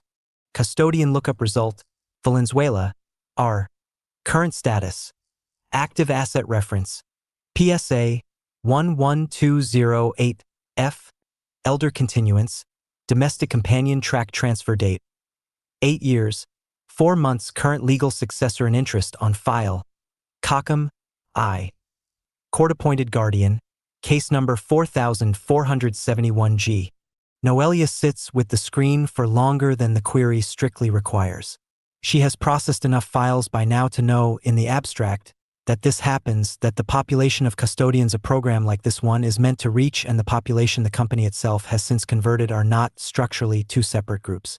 She has never before had it arrive on her desk with a name attached to a woman who spent 28 years teaching a boy to eat with a spoon. The protocol is clear. She could route this file to Itzel Cockham's office by standard notice, check the box, close the case, move to the next one on a list that does not get shorter no matter how carefully she works it. Cockham has 41 wards and has never, per the file, met either Refugio Valenzuela or her grandson in any capacity beyond a signature. The letter of Resolution 214 would be satisfied. Nothing about the spirit of it would be. The request. Disclosure Program, escalation request filed by Chable, N. Requesting authorization to deliver disclosure notification directly to custodian of record Valenzuela, R.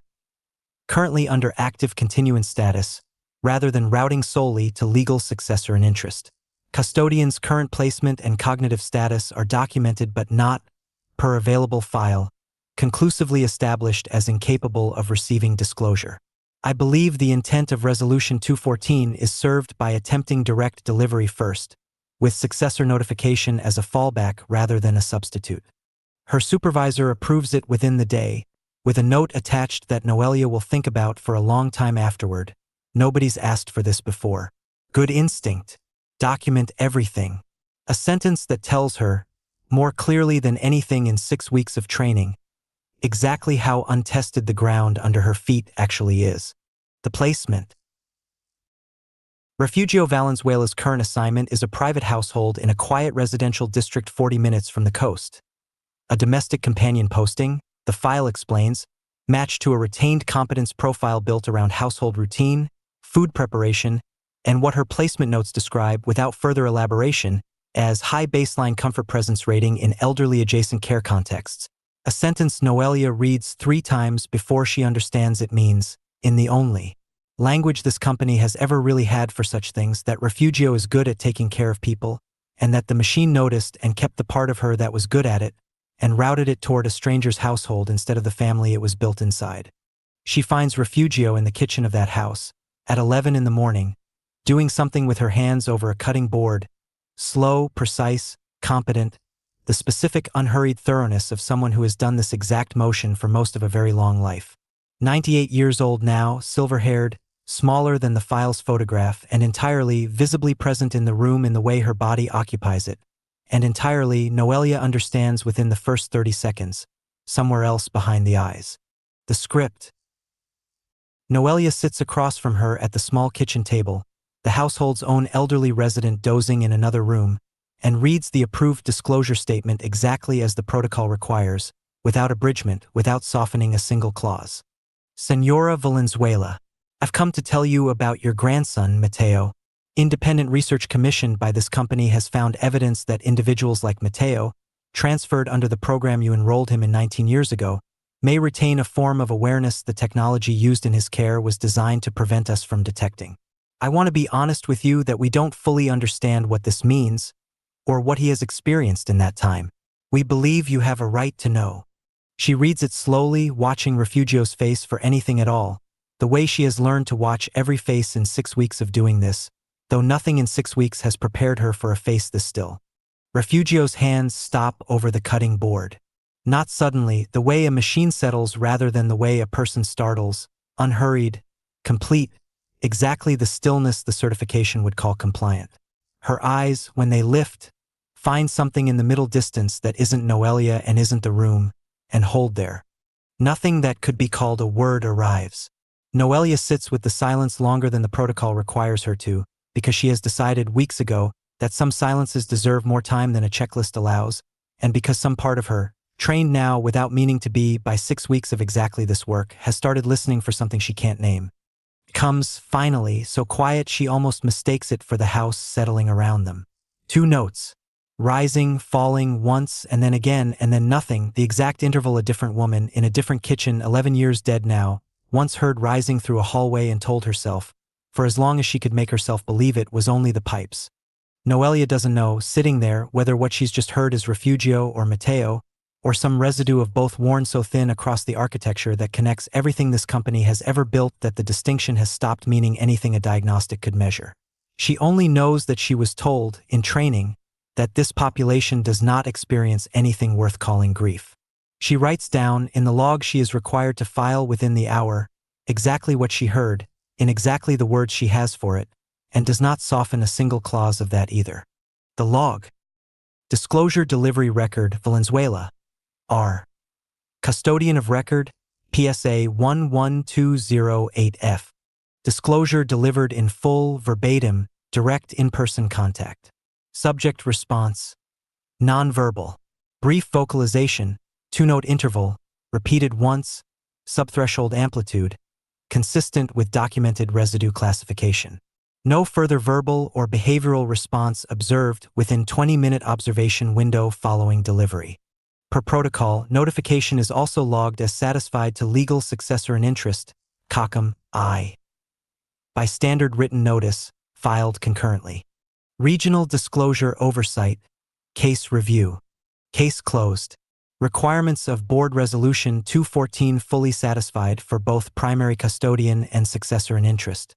Noelia files the case the way the system requires her to, closes it the way the system requires her to, and sits alone in her car outside the house for a long while afterward before she starts the engine. Not because there's anything left to do, but because she has learned in 6 weeks that this is the part of the job nobody trains you for. The specific, unshared weight of being the only person in the entire architecture who was actually in the room to hear it, and having, at the end of it, nowhere official to put that down except a field the form calls subthreshold. Chapter 45. Classified. Redeemer Plus Defense Solutions Legal Memorandum Re. Applicability of Board Resolution 214 to Sovereign Auxiliary Corps Deployment Assets. Sovereign Auxiliary Corps contracts operate under client confidentiality provisions in 6 jurisdictions, several of which classify operational personnel composition, including biological asset integration details, at a security tier restricting disclosure to authorized government counterparties only. Compliance with Resolution 214's 90-day family notification requirement, as applied to Helm Unit and equivalent defense integrated assets, would require disclosure of classified deployment particulars to private individuals holding no security clearance, in direct conflict with confidentiality obligations owed to sovereign clients. We recommend the Board authorize a Defense Solutions exemption from Resolution 214's disclosure timeline pending renegotiation of affected client contracts, a process we estimate at 12 to 18 months. Office of Institutional Failure Analysis Response, filed same day. Resolution 214 does not require disclosure of deployment classification, contract detail, or operational specifics. It requires disclosure of one finding: that this company has credible reason to believe a named individual may retain awareness. That finding is not classified information belonging to a sovereign client. It is a fact about a person, and the Charter does not recognize a client confidentiality clause as superior to Article 7. Defense Solutions may withhold division, deployment, and mission detail from any notification delivered under this program, consistent with existing Elder Continuance Messaging Standard, altitude-appropriate disclosure. It may not withhold the finding itself. No exemption is granted. The 90-day clock has already begun. The board upholds the office's determination, 7-2. The visit. Adela No has handled 14 defense-adjacent disclosures in the 6 weeks since the exemption request was denied, and has learned doing it that the altitude compromise, full finding, no deployment detail, produces a specific, narrow kind of conversation unlike anything in the standard family services script, because every family she sits down with already knows, better than the form admits, that whatever their relative is doing now, they were never meant to ask. She finds Yolanda Itza at the Sunday market, packing down the last of an unsold catch into a cooler, the same 3 tables and the same blue tarp Yolanda has kept for going on 20 years now, and asks quietly whether there's somewhere they could sit for a few minutes. If this is about the yield payments, Yolanda says, already reaching for the tarp, they've been coming fine. I don't need a call about that. It isn't about the payments, Adela says. I'd like to sit down if that's all right. The finding. They sit on 2 overturned crates behind the stall, market noise thinning around them as the afternoon closes, and Adela reads the disclosure statement exactly as the protocol requires. Full, unabridged, no deployment specifics attached to it, because she isn't permitted to say the word frigate, isn't permitted to say helm, isn't permitted to tell Yolanda anything at all about where her brother has spent the last several years except the one-sentence resolution 214 says she owns the right to. Here. Ms. Itza, I've come to tell you about your brother, Reuben. Independent research commissioned by this company has found evidence that individuals like Reuben, following the kind of procedure he underwent, may retain a form of awareness the technology involved was designed to prevent us from detecting. I want to be honest that we don't fully understand what this means or what he may have experienced since. We believe you have a right to know. Yolanda doesn't say anything for a long moment. She is looking at the cooler, half-packed, ice water pooling at the bottom of it the way it pooled the day Fabian first called her, years ago now, though she couldn't tell you, sitting here, whether it's actually been that long or whether it only feels that way because some part of her has been braced for a version of this call ever since. You people told me there was no risk of him being present, she says finally, and her voice doesn't rise, which somehow frightens Adela more than shouting would have. I asked him specifically, the man who called me. I said, will he know it's water? He said he couldn't promise me anything, and I signed anyway because I told myself not promising wasn't the same as saying yes, and I needed the money, and I told myself that for years, and now you're sitting on a crate behind my fish stall telling me I might have been wrong the whole time. I can't tell you what he experiences, Adela says. I want to be honest that nobody at this company can tell you that yet, with any certainty. I can tell you the finding is credible enough that the company is legally required to make sure you know it exists. Can I see him? Adela has been asked this 11 times in 14 visits, and has learned that there is no version of the true answer that doesn't cost the person in front of her something. I'm not authorized to arrange that, she says. I don't believe, given his current deployment classification, that it would be possible even if I were. Can I bring him home?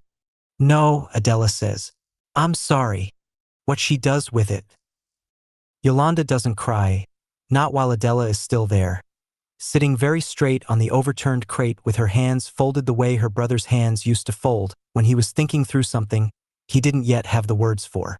She asks 2 more questions, whether the yield payments will continue regardless, they will, and whether anyone else in the family besides her has been told, there is no one else. And then she says nothing at all, and Adela, who has learned by now exactly how long this particular silence usually needs, waits it out without filling it. I used to stand at the tittle line most Sundays, Yolanda says, eventually, not really to Adela, more to the cooler, to the last of the ice water pooling in it. Years ago, I never really knew why. I told myself it was grief, and then I told myself it was just habit, and I stopped doing it about the time the checks started coming, because I think some part of me decided the money meant I'd finished missing him properly and could put it down. She looks up. I'm going to have to start doing that again, aren't I? Except now I don't even get to pretend I don't know why. Adela doesn't have an answer for that, and doesn't try to invent one, the way she has learned not to in 14 visits. She logs the disclosure, closes the case per protocol, and leaves Yolanda sitting alone behind her stall as the market finishes packing down around her. The same 3 tables and the same blue tarp, folded now for the last time that day by hands that have gone still for a moment before they finish the job. What doesn't stop? MSV Meridian Sentinel Watch Summary, same week. Helm Unit Vitals Nominal Certified Range. Sensor fusion latency favorable, consistent with squadron-leading performance across current deployment cycle. Vessel completed scheduled interdiction patrol without incident. Commandante Farias notes continued exceptional early warning performance on weather and current. Attributes remain unexplained by current instrumentation. Recommends no reallocation. Nothing in the ship's telemetry that week shows any change at all.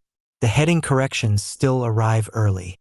The console still reads the water the way it has for years, unhurried, competent, entirely unaware, or entirely aware, no instrument aboard the Sentinel built to tell the difference.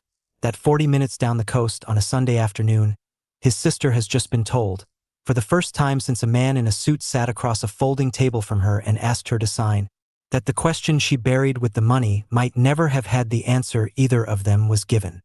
Chapter 46. Standing. Quintana RO Civil Code, Article 194, a person subject to lawful civil death classification shall, for all purposes of this code, be treated as deceased, excepting only such matters as this code or subsequent statute expressly reserves. Civil death classification, once entered, is not subject to reversal absent a finding by competent judicial authority that the classification was entered in error. Absent a finding that the classification was entered in error. Nobody who wrote SB 2038-1 7 years ago imagined that clause would ever have to mean anything. It was boilerplate, lifted from an older statute governing a different kind of proceeding entirely, included because every civil death provision in the region's legal history has always carried some version of it, a formality nobody expected to matter once Redeemer plus S own consent sequence made the classification airtight from the start. The visit. Fernando Cannell has learned to recognize a Redeemer plus representative before she says a word.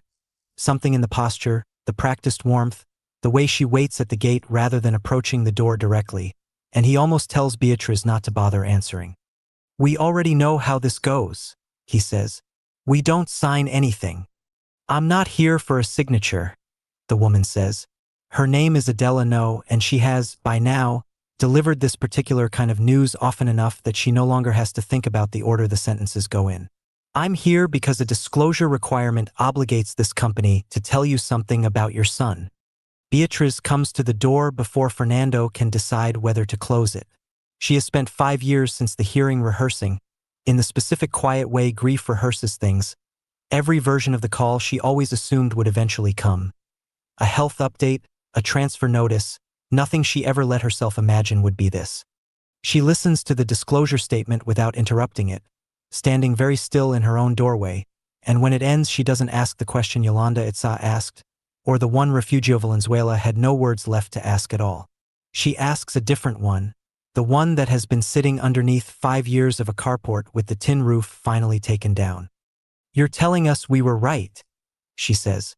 The whole time, for years of saying no, and a judge telling us it didn't matter what we said. And now you're standing at my gate telling me our son might have been in there the whole time, hearing every single one of those 4 years happen to him. I can't tell you what he's experienced, Adela says. I can tell you the company has found this credible enough that it's legally obligated to make sure you know. Fernando doesn't say anything for a long moment. Then he asks the only question that matters to him. Who do we call? The petition. Sam Naput has not stopped thinking about Bruno Cannell in 5 years, not really. The file has sat in the specific way certain files sit with people whose job asks them to care and then release in a part of him he has never quite managed to close all the way. He takes Fernando's call on a Tuesday evening and doesn't need Fernando to finish the sentence before he's already reaching for a legal pad. Article 194 has a reversal clause. He tells them 3 days later, sitting in their kitchen with a folder of his own now, considerably thinner than the one Redeemer plus his own case files run to, but real.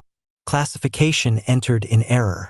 Nobody's ever tested what error means under this statute because nobody's ever had what you have, a company's own commissioned research, entered into its own governing charter's formal review record, stating there's credible evidence the underlying premise of the classification was wrong from the start. Civil death assumes the absence of the thing this finding says might still be present. That's not a technicality. That's the whole foundation of the classification, cracking in the company's own words. What does winning even look like? Beatrice asks. He doesn't come home. You've told us that already. No, Poot says. Not in any form either of you would recognize as him coming home. What winning looks like, in the narrowest legal sense, is a court finding that your son's classification as civilly deceased was entered on a premise this company itself now says may have been false. And that finding, if we get it, doesn't just apply to Bruno. It becomes precedent. Every family who's received one of these disclosures gets to stand on it. Fernando looks at Beatriz for a long moment before either of them answers. For years we fought this in a room where the outcome was already decided before we walked in, he says finally. I don't know how to explain to you what it does to a person, being told no that many times by a system built to make no the only answer available. I don't care anymore whether we win in a way that feels like winning. I want it on a record somewhere that isn't theirs. The filing. In the Family Court of Quintana RO petition for judicial review of civil death classification in Re. Canal B. Case No. FC 2049-0093-R. Petitioners Fernando and Beatriz Canal, parents of record, petition this court for review of the civil death classification entered against their son, Bruno Canal, under this court's own order 11 years ago, on the grounds that new evidence, specifically, findings formally acknowledged by Respondent Redeemer Plus Lifecycle Stack Holdings, SA under its own governing charter, Article 7, and entered into this company's board record as Resolution 214, establishes credible reason to believe the underlying premise of that classification, the absence of retained awareness, was false at the time of entry and remains false today. Petitioners request the court 1. Accept this petition for formal hearing. 2. Order respondent to produce all technical findings related to asset reference PSA 22107M specifically, rather than aggregate cohort data. 3. Appoint independent guardian ad litem authority sufficient to compel that production, superseding any confidentiality provision respondent may assert. The response. Redeemer Plus Lifecycle Stack Holdings, SA, response to petition. Respondent respectfully submits that this petition, while raising matters of genuine scientific significance, is not the appropriate procedural vehicle to resolve them. The company's Article 7 findings remain under active, ongoing study, explicitly incomplete by the Institute's own characterization, and do not establish, with the certainty a reversal of civil death classification would require, that any specific individual asset retains legally cognizable awareness. Granting individualized reversal petitions on the basis of a cohort-level statistical finding prior to the completion of that study would create an unworkable precedent. Every one of the company's several 100,000 certified assets would become subject to identical challenge on identical, still developing evidence. Respondent notes, further, that petitioner's son was transferred under a court order that petitioners themselves formally contested at the time. That order remains valid. Nothing in the current finding disturbs the court's original determination regarding the adequacy of petitioner's home care arrangement, which was never a finding about their son's awareness at all. Respondent does not oppose continued study. Respondent opposes converting an incomplete scientific inquiry into a legal precedent before that inquiry can responsibly support one. Judge Herrera, again. Marisol Herrera has run this docket for 16 years now, and reads both filings twice before she calls the parties in the same courtroom, smaller than Committee Room 4, where she once told two exhausted parents that exhaustion was not negligence and watched it not matter at all. I'm not going to pretend I don't remember this file, she tells the room. I want that on the record because I think it matters that I'm the same judge who signed the original order, and I want both sides to understand I'm aware of exactly what that means for how carefully I have to handle what happens next. She reads respondent's brief with particular attention to the sentence about precedent. Several 100,000 assets, identical evidence, an unworkable flood of identical petitions, and understands, the way she has understood most things in this courtroom for 16 years, that the argument isn't wrong on its own terms. It is also, she thinks, exactly the argument a system built entirely around never having to answer this question one file at a time would need to make, the moment someone finally forced it to. I'm not prepared today to rule on reversal, she says. I don't think the evidence, as currently presented, supports it, and I think respondents' caution about precedent isn't unreasonable on its face. What I am prepared to do is grant the narrower relief, production of the individual technical findings under seal, reviewed first by this court and by an independent guardian ad litem with full security clearance to examine them. I want to know what the company actually knows about this specific child before I decide anything else. Court order. Petition accepted for hearing. Respondent ordered to produce full individual technical findings. Asset reference PSA 22107M. Under seal within 30 days. Independent guardian ad litem appointed with full review authority. Ruling on classification reversal reserved pending review. What it means and doesn't. Put calls Fernando and Beatriz that evening with the ruling, and is careful, the way he has learned to be careful with this family in particular, not to let the shape of good news outrun what it actually is. We didn't win, he tells them. I want to be honest about that. We got a door held open instead of closed, which given everything that's happened in this file before, is not nothing. 30 days. Beatrice says quietly, more to herself than to him. 5 years of not knowing, and now they've got 30 days to tell a judge what they already know about our son, that they never once had to tell us. That's the case, Put says. That's what all of this comes down to in the end. Not whether he comes home. Whether anyone with the power to ask was ever required to ask at all. Neither of them says anything for a while, and Put doesn't fill the silence because he has learned, across this file and the ones that came before and after it, that some silences are where the actual cost of a case like this one finally gets counted. Not in the ruling, but in the 30 days a family now has to spend waiting to find out, for the first time in 5 years, whether the door that just opened leads anywhere at all. Chapter 47. The Standard of Review. Redeemer Plus Clinical Affairs, Sealed Production. Internal Routing Note Re. Court Order. FC 2049-0093. R. Individual Findings. PSA 22107M. Legal has confirmed the court order requires full technical findings, not a summary characterization. Clinical Affairs should produce the underlying data as generated, without editorial framing, per counsel's assessment that any perceived softening of an unfavorable result would materially worsen the company's position on appeal. Note for the file. This asset's profile includes a pre-existing seizure disorder, which complicates baseline signal interpretation in ways the original cohort study stratification did not anticipate. Whatever this produces, it should be understood as a genuinely difficult case before it is understood as anything else. The test. Rodica runs it herself the way she ran Mateo Valenzuela's because Elena has asked her to personally, and because some part of Rodica 11 years removed from this work and still, she's discovering, not nearly as far from it as she told herself, wants to be the one in the room this time too. Bruno Cannell is 24 now, has spent 5 years in a Kinyield placement track this file identifies, without further elaboration, as Supervised Light Industrial Textile Sorting Division, and sits in the calibration chair with the same unhurried stillness Rodica remembers from a different subject entirely, though nothing else about the session runs the way that one did. The seizure history makes itself known within the first 10 minutes of baseline recording, a signal architecture threaded through with electrical noise that Mateo's clean, decade-stable baseline never had to contend with, spikes and irregularities that could.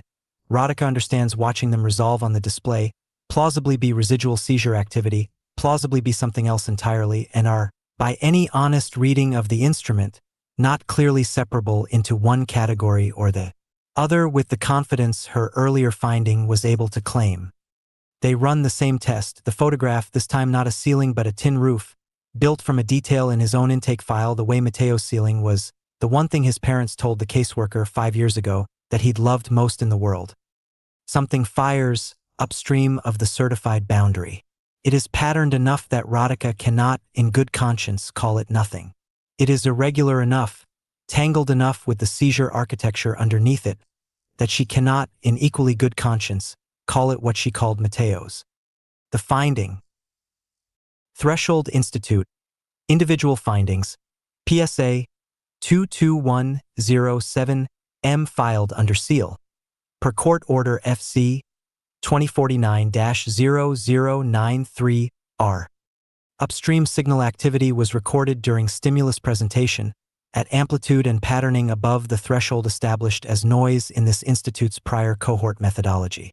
The institute is not able, at current confidence levels, to distinguish this activity from pre-existing seizure-related electrical noise with the certainty this or any court proceeding should require before relying on it. We want to state plainly what we believe this means and does not mean. It does not mean this subject lacks the capacity this proceeding is asking about. It means our current instrument cannot answer the question, in this specific case, with the reliability we were able to establish in others.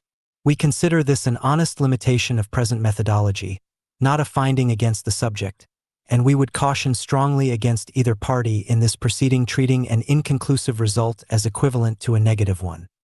The hearing.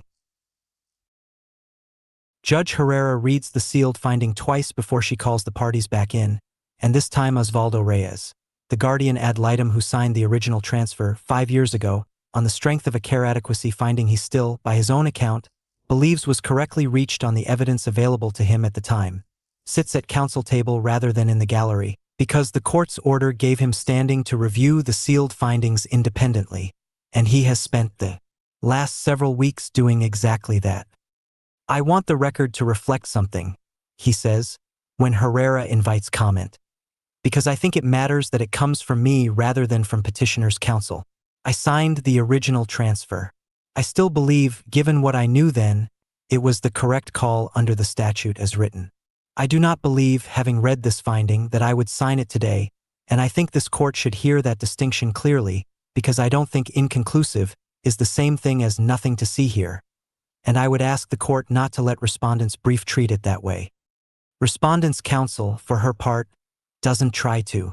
We're not asking the court to read an inconclusive result as a negative one, she says. We're asking the court to recognize that a reversal remedy, permanent, irreversible, affecting custody of a living asset, requires more certainty than this record currently provides. We're not disputing the finding is significant. We're disputing that significant and sufficient are the same word. The ruling. Herrera takes 11 days before she rules, longer than she has taken on anything in this file before, and when the order comes, it isn't the clean victory Put promised Fernando and Beatriz he couldn't promise, and isn't quite the clean defeat respondent's brief was built to survive either. Court order, ruling on petition. The court declines to order reversal of civil death classification for Bruno Cannell, on the finding that the evidentiary record, while genuinely troubling, does not establish the certainty a remedy of this magnitude would require. The court wishes to state clearly that this ruling should not be read, by either party, as a finding that no such capacity exists. It is a finding that this court cannot yet know. The court holds, as a matter of law applicable to this and all similarly situated petitions going forward, where a technical finding regarding retained awareness returns inconclusive rather than conclusively negative, the burden shifts. Respondent shall not be permitted to treat an inconclusive finding as closing the question.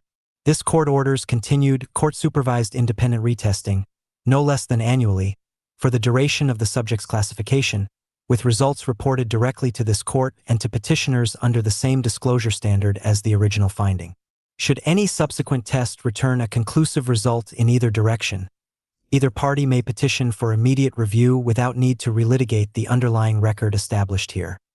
This court further finds that the standard applied today, that inconclusive evidence triggers an ongoing duty of reassessment rather than a final determination, shall govern this court's review of any future petition raising a substantially similar record, absent controlling authority from a higher court. What it is and isn't. Put calls the Cannells that evening, and this time doesn't have to work as hard to find the honest shape of what he's telling them, because for once the ruling gives him something concrete to hold. We didn't get him back, he says. I want to say that first because I don't ever want you to hear anything else I say next as if it changes that. But Bruno's classification now comes with a standing obligation this company has never once had to carry before. They have to keep testing him every year, forever, and they have to keep telling you what they find. And it isn't just his case anymore. Every family in a position like yours now has a ruling to stand on that didn't exist a year ago. Beatrice doesn't say anything for a long moment, and when she does, it isn't relief in her voice, exactly, and isn't quite grief either. Something Poot has started to recognize, across 5 years on this file, as the specific worn shape a family's hope takes once it has learned not to expect the clean kind anymore. Every year, she says, for the rest of however long this goes on, we get to keep asking and they have to keep answering, and neither one of us ever gets to just know. That's the case, Poot says quietly. That's what all of it was ever actually going to be able to give you. The flood. Family Court of Quintana Roo, docket note, circulated to all sitting judges. Following the ruling in FC 2049-0093-R, this court has received 214 substantially similar petitions in the 6 weeks since publication, citing the Canal Standard as controlling precedent. The Family Court Administrator recommends the presiding judge consider consolidated case management procedures given projected volume. Respondent has not appealed the Canal ruling. Internal counsel's memo to the board, later obtained under a separate public records request, offers the only explanation the record will ever show for why an appeal risks a higher court either narrowing the annual retesting standard, which we believe is manageable at current volume, or broadening it into something considerably harder to contain. We recommend absorbing this outcome rather than testing whether the next one is worse. Deep in the heart of the archives, a clandestine connection is made. Pirate Firsts, the map beneath the map. Discover the truth that lies within the shadows. Listen via. The map beneath the map. 2 worlds build a civilization. Only one gets the credit. MXTMAK Pirate 1 AVJ Tsunami X. June 25, 2026. Introduction. Most people misunderstand piracy because they begin with the wrong question. They ask whether pirates were criminals. History asks a different question: what happened after they arrived? The answer is uncomfortable. Ports appeared where none existed. Trade routes emerged beyond official control. New ideas crossed borders that empires had carefully sealed shut. Wealth moved. Knowledge moved. Entire civilizations quietly absorbed innovations developed by people they publicly condemned. Piracy is the shadow engine of progress. Yesterday's pirate was a rogue sailor selling captured Spanish sugar and tobacco to help a young colony survive. Today's white hat pirate is a script that liberates a paywall medical paper or a locked textbook. In both cases, the establishment decries them as lawless thieves right up until the moment it uses their plunder to build the future. The body of work produced under the Pirate First imprint, spanning over 700 publications on mxtm.substack.com alone, across English, French, Spanish, and Arabic, does not exist because any institution invited it into being. It exists because one sovereign writer decided that the ideas were too important to wait for permission, that the platform was already there if you were willing to build it yourself, and that the genre for what needed to be said had not yet been invented. Sovereign by design. First isn't a rebel. He's an exit strategist. NFPs are here, signed, priced, split, and anchored to a living page. And This isn't just a token. It's ownership, not access. It's time to take back the real world. Take a long look, matey. The city on the horizon be ripe for the taking, and the tide be turning in our favor as the sun dips below the waves. The algorithms say we don't exist. The graphs come back empty. The metrics insist. No audience, no market, no trend. Yet somehow we keep arriving again, walking through the ruins of somebody else's plan, watching perfect narratives slip through their own hands. The people who are already here. A note for the untabulated: the algorithms say you don't exist. The institutions say you are statistically insignificant. The market says there are not enough of you to matter. And yet here you are. Again. Reading things nobody is supposed to read. Thinking thoughts nobody is supposed to think. The pretending is getting harder. Not because people are waking up, that's too romantic. Because the distance between the official story and the lived reality has widened to the point where maintenance takes visible effort. What you're looking for, what brought you here, is not someone to tell you what to think. You've already done the thinking. What you're looking for is proof that someone else did the thinking too, arrived somewhere close to where you are, and didn't collapse under the weight of it. That's this. Not a movement. Not a faction. not a subscription to someone else's conclusions. The waiting game is already underway. Occupy, build, garden, govern. I just finished writing a book I didn't plan to write. It started as a countercultural addendum to the Aldiyazama Post-Corporate Transition District Handbook, a rougher, more urgent document aimed at the generation the credential economy forgot to accommodate. It became something else. Nowhere less whispers, no discord begging, no roadmap lies, no